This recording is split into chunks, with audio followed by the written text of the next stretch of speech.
From WFRB TV Local 5, your local election headquarters, this is Newsmaker Sunday with your host, Tom Zaleski.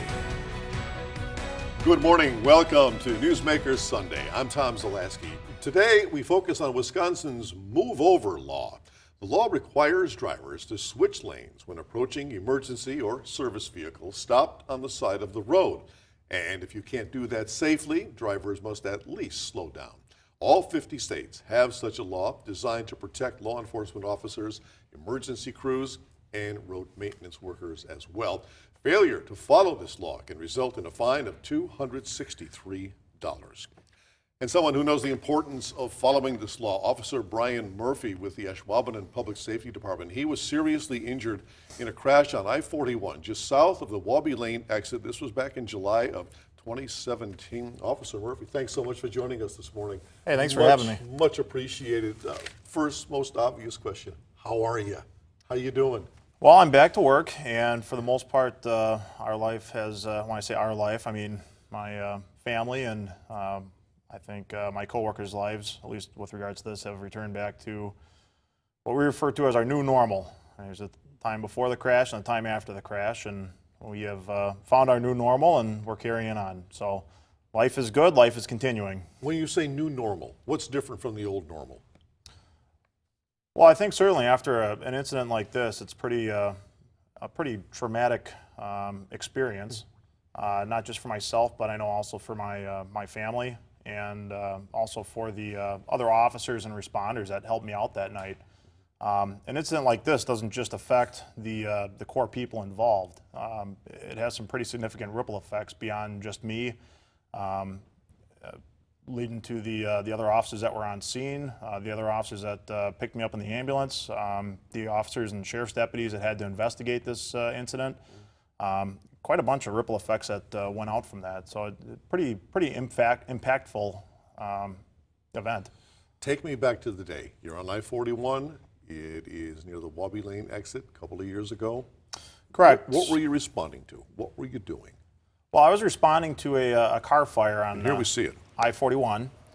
I-41 southbound between Oneida Street, or the Wabi exit, and Glory Road.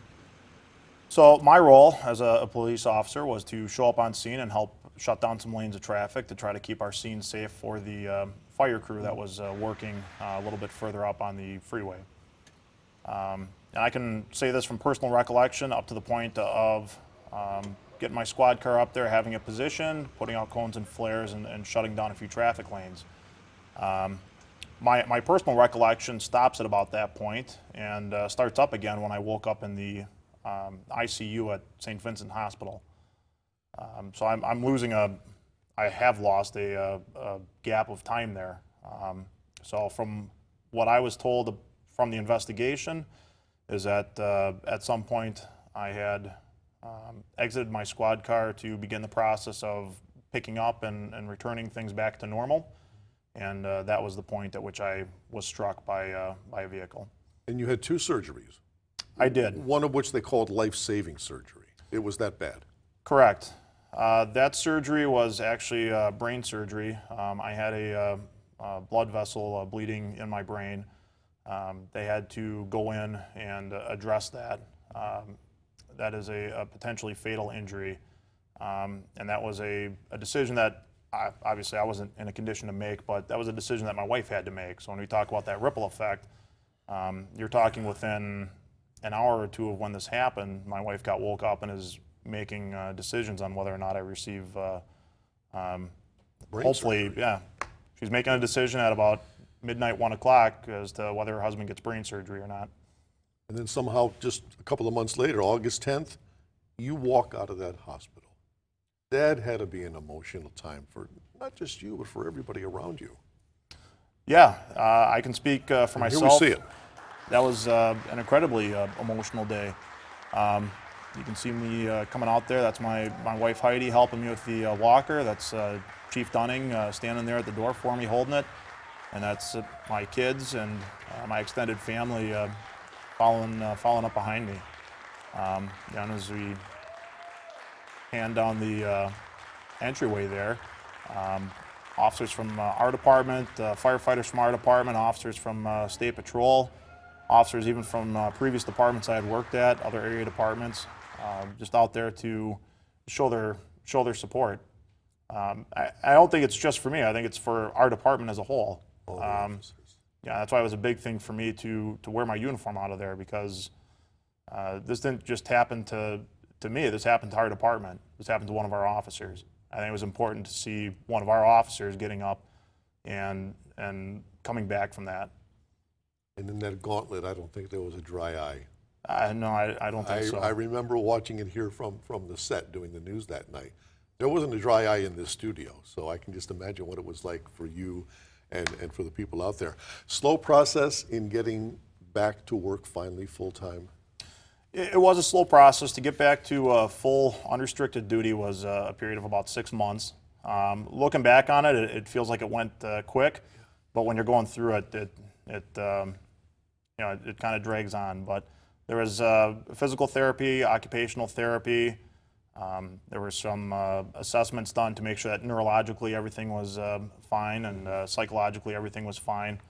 But yeah, it was kind of an involved process. Were there ever times during the recovery process that you doubted you would ever come back as a full-time officer? Absolutely. Yeah? Yeah. And I think that's something that my family and I had to confront and had to at least think about. I think it's helpful to think about that. I mean, you need to consider the possibilities. And as I went through that, even if I had, or at least my mindset at the time was, I didn't know if I was going to be able to come back, but my goal was to make it back for at least one day. That was my goal. Make it back at least for one full unrestricted day, and then we'll take it from there. And you've gone far beyond that. It's been a couple years now, and I'm very lucky, very fortunate, and it certainly wasn't done by myself. Great support system. On this program, we have had Officer Mike Netzger talking about the death of his daughter to a drunk driver. And he fights his way through it. Is it tough for you to tell your story as you are doing today? It took some time to be able to, I think, digest it. But I think it's useful to talk about some of these things, both for the public to see kind of the consequences of some of these actions. For instance, the move over law, drunk driving, to see what the human effect is on that. I think it's also important. I know my wife Heidi and we've done presentations to law enforcement groups and law enforcement conferences talking about how to navigate through a situation like this, not just as an officer, but as a family.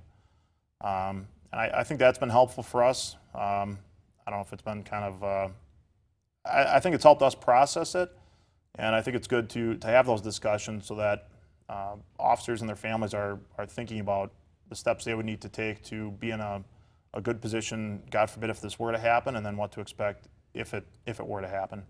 You say the human side of it, and this is very interesting even for me, because my only association with you up to this point has been looking at you on the television monitor the night that it happened and looking at you as you walked out of the hospital.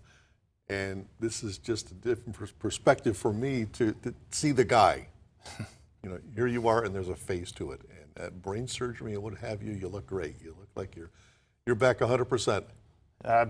Not quite 100%, but good enough to be here talking to you and enjoying life. And we're glad you are. We have much, much, much more to come with Officer Brian Murphy, and we're going to be joined by a member of the Wisconsin State Patrol. He plays a special role in all of this, too, when we come back, so stay with us.